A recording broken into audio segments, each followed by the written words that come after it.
Hello everyone, मैं हूं सोहेल। उम्मीद करता हूं सब लोग ठीक होंगे। स्वागत करता हूं एक बार फिर से एक नई वीडियो में।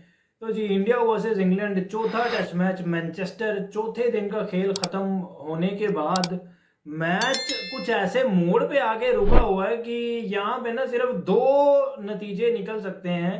या तो इंग्लैंड जीत सकता है और या तो ये मैच ड्रॉ हो सकता है। ड्रॉ होने के भी चांसेस जो बने हैं वो बने हैं केएल राहुल और शुभमन गिल की बैटिंग के बाद। बट जिस तरह से लग रहा था, जिस तरह से ऊपर से दो आउट हुए थे पहले ही ओवर में इंडिया के लंच से पहले, आज दिन के लंच से पहले जब इंग्लैंड ऑल आउट हुई थी, इंडिया बैटिंग करने के लिए आई थी और पहले ही ओवर में 0 पे 2 आउट हो गए थे। उस तरह से तो लग रहा था ये मैच आज दिन में खत्म हो जाएगा। बट उसके बाद आपको क्रेडिट देना पड़ेगा, तारीफ करनी पड़ेगी जिस तरह से बैटिंग करी है शुभमन गिल ने और केएल राहुल ने। क्या जबरदस्त बैटिंग करी है क्लास के साथ। और कहीं ना कहीं ये लगने ही नहीं दिया अपने ऊपर ना, प्रेशर वो फील नहीं होने दिया।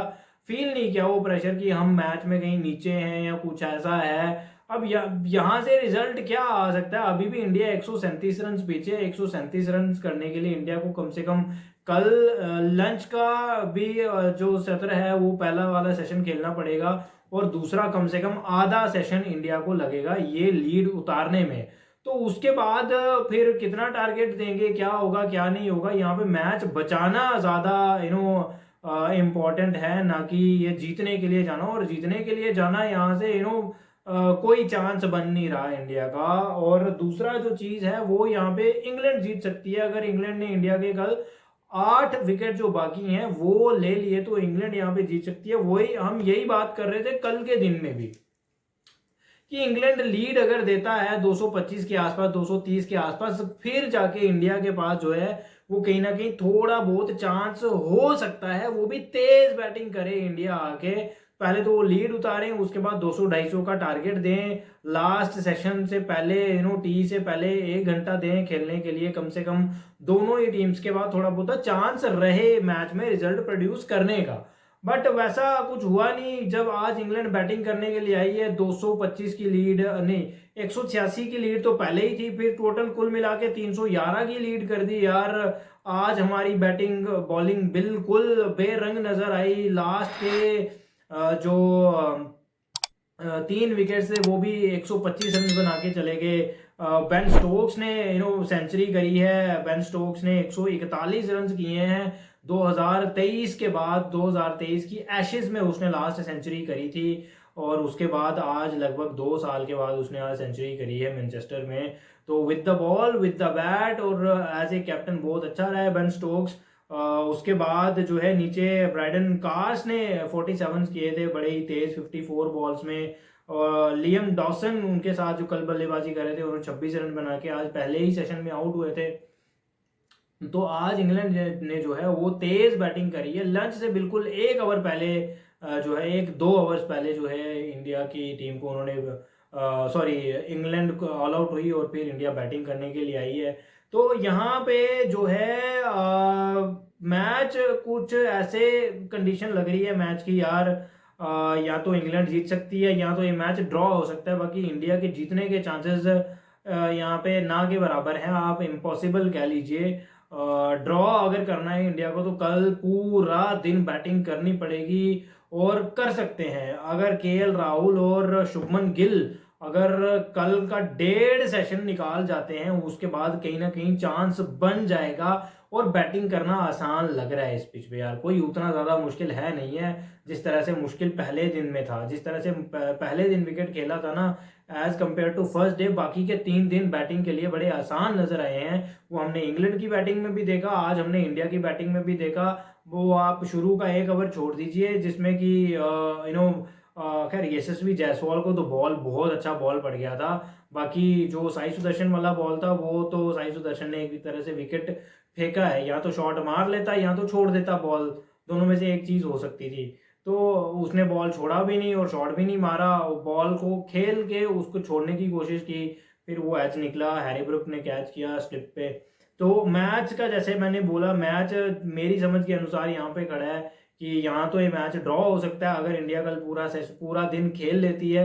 यहाँ तो इंग्लैंड ये मैच जीत सकता है और इंग्लैंड को जीतने के लिए भी मेहनत मारनी पड़ेगी। आसानी से मिलने वाला नहीं है ये मैच। ये शुभमन गिल ने और केएल राहुल ने बैटिंग करके बता दिया है। इसके बाद भी बैटिंग इंडिया के पास मौजूद है यार, ऐसी बात नहीं है कि इसके बाद बैटिंग नहीं है। तो इसके बाद अगर मैं बैटिंग की बात करूं, ऋषभ पंत हैं, रविंद्र जडेजा हैं, शार्दुल ठाकुर हैं, वाशिंगटन सुंदर हैं। खैर इस बैटिंग ने लॉर्ड्स में तो कुछ नहीं किया था, 193 रन भी हम चेज नहीं कर पाए थे। बट हर बार वैसा भी नहीं होता और हर बार ऐसा भी नहीं होता। तो ये सीन है, बैटिंग कहीं ना कहीं और है। और खासकर इन दोनों को कम से कम कल का पहला जो सेशन है ना, पहला सेशन 2 घंटे का जो होगा लंच तक का, वो विकेटलेस निकालना पड़ेगा यार। अगर वहां पे 1-2 विकेट गिरते हैं तो फिर चीजें दिक्कत भरी हो सकती हैं, फिर प्रॉब्लम्स हो सकती हैं कल के दिन में इंडिया के लिए। इंग्लैंड के लिए सिर्फ 8 आउट करने हैं, मैच उनका है, बाकी उनको ज़्यादा कुछ है नहीं दिक्कत। और ये मैच इंडिया जो है वो ड्रॉ के लिए ही खेल रही है। इंडिया के पास और कोई चारा भी नहीं है। इंग्लैंड ने मजबूर कर दिया है कि आप ड्रॉ के लिए खेलें, हम जीतने के लिए खेलेंगे। तो कोई सिचुएशंस ही ऐसी बन गई हैं इस मैच की। तो ये सीन है। आज फिर से बॉलिंग हमारी जो है वो बेरंग नजर आई है पूरी। आज के दिन जितनी ही भी बॉलिंग हमने करी है आज, चाहे वो जसप्रीत बुमराह हो, चाहे वो अपने अंशुल कंबोज हो, चाहे वो अपने रविंद्र जडेजा हो। रविंद्र जडेजा ने 2 आउट किए आज के दिन में, और वाशिंगटन सुंदर ने आज कोई आउट नहीं किया। बुमराह ने 1 आउट किया था, बुमराह ने 1 आउट कल किया था और बुमराह ने 1 आउट आज किया है। टोटल बुमराह ने कुल मिला के 33 ओवर्स करे हैं। कल 28 ओवर्स करे थे, आज के दिन में 5 ओवर्स करे हैं और 112 रन दिए हैं जसप्रीत बुमराह ने, जो कि टेस्ट मैच की उनकी हिस्ट्री में 49 टेस्ट मैचेस खेले हुए हैं उन्होंने अभी तक। 96 इनिंग्स में जसप्रीत बुमराह ने कभी भी 100 से ज्यादा रन नहीं दिए हुए थे। तो ये जो है ये कारनामा आज कर दिखाया है हमारी बॉलिंग ने। Anshul Kamboj 18 over 89 run, Siraj 30 over 140 run, Thakur 11 over 55 run, Ravindra Jadeja 37.1 over 143 run, Washington Sundar 28 over 107 run. तो ये हालचाल थे हमारी बॉलिंग के।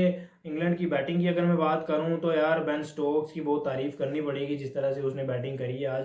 बेन स्टोक्स ने 77 से आगे आज खेलना शुरू किया था। तो लगभग उतने ही रन आज उसने फिर से बनाए हैं। साथ में ब्राइडन कास्ट ने जिस तरह से साथ निभाया। क्रिस वोक्स भी जल्दी आउट हो गए थे, क्रिस वोक्स सॉरी कल आउट हो गए थे। लियम डॉसन आज आउट हुए हैं, जोफ्रा आर्चर आज आउट हुए हैं, और sorry Jofra Archer not out रहे हैं, और ब्राइडन कार्स आज आउट हुए हैं, और बेन स्टोक्स आज आउट हुए हैं। तो ये 3 विकेट्स आज के दिन में गिरे हैं इंग्लैंड के। इंग्लैंड ने ऑल आउट होके 669 रन किए, 311 की लीड दी थी। 311 की लीड के जवाब में हमारे 2 विकेट यशस्वी जायसवाल और साई सुदर्शन 0 पे ही आउट हो गए थे। बट उसके बाद इंडिया का जो स्कोर है वो है 174 रन 2 विकेट के नुकसान पे। उसके बाद कोई भी विकेट नहीं गिरा, यानी 174 रन की पार्टनरशिप हो चुकी है, जिसमें कि केएल राहुल 87 रन करके नॉट आउट हैं 210 बॉल्स में, और साई शुभमन गिल 78 रन करके नॉट आउट हैं 167 बॉलों पे। अच्छी इनिंग्स खेली है यार दोनों ने। केएल राहुल पे ये जिम्मेवारी दोबारा आन पड़ी है कि वो लंबा खेलें, अपनी इनिंग्स को लंबा लेके जाएं, ज़्यादा से ज़्यादा बॉल्स खेलें। 90 ओवर्स कल के दिन किसी तरह से निकालने हैं यार, तो वो चीज़ देखनी पड़ेगी केएल राहुल। और पहले तो शुभमन गिल पे भी बहुत जिम्मेवारी है। खैर यहाँ पे सेंचुरी वेंचुरीज का उतना ज़्यादा इम्पोर्टेंस नहीं है यार, कितनी देर खेल सकते हैं वो इम्पोर्टेंट है, और ज़्यादा से ज़्यादा देर खेलना पड़ेगा ताकि नीचे वाले बल्लेबाजों के लिए और आसान हो जाए। क्योंकि अगर ऊपर से विकेट गिरते जाएंगे, नीचे प्रेशर आता जाएगा, और नीचे की जो बैटिंग है वो प्योर बैटिंग नहीं है। एक बैटर आपका और आना बाकी है, ऋषभ पंत। उसके बाद फिर आपकी टेल शुरू हो जाएगी, ऑलराउंडर शुरू हो जाएंगे, लाइक रविंद्र जडेजा हैं, शार्दुल ठाकुर हैं। तो ये सब चीज़ें हैं, तो ये सब चीज़ें जो है वो देख के चलनी पड़ेंगी। यकीनन ये जाके ड्रेसिंग रूम में सलाह होगी, और कल वापस जब खेलने के लिए आएंगे ड्रेसिंग रूम में ये बिल्कुल सोचा जाएगा, इस पे बात की जाएगी ऑब्वियसली। तो अब देखते हैं कल किस तरह से जो फाइनल दिन है वो किस तरह से जाता है। कल वेदर फोरकास्ट में थोड़ी सी बारिश भी है यार, 1 आधे घंटे की शायद हो सकता है बारिश हो। सेशन कोई भी ख़राब नहीं होगा जहाँ तक कि मुझे लगता है। 1 घंटा ज़रूर आप कह सकते हैं, आधा 1 घंटा ज़रूर कह सकते हैं। ड्रेनेज सिस्टम इंग्लैंड में जो है वो बहुत ज़बरदस्त होते हैं, तो मैदान गीला होने के कारण तो खेल ख़राब नहीं होगा जहाँ तक कि मुझे लगता है। तो बाकी देखते हैं कल किस तरह से रहता है। Best of luck team India. आगे क्या होता है क्या नहीं होता वो कल आने पे, टाइम आने पे पता चलेगा। आई होप सो कि इंडिया की टीम अच्छी बैटिंग करे, और केएल राहुल और शुभमन गिल ख़ास तौर पे, क्योंकि ऋषभ पंत ऑलरेडी इंजर्ड हैं, उनके पैर में चोट लगी हुई है, तो ये सब चीज़ें भी मद्देनज़र रखनी पड़ेंगी। तो बाकी देखते हैं कल किस तरह से ये दिन रहता है। फिलहाल इस वीडियो में इतना ही, मिलते हैं एक नई वीडियो में, तब तक के लिए टेक केयर एंड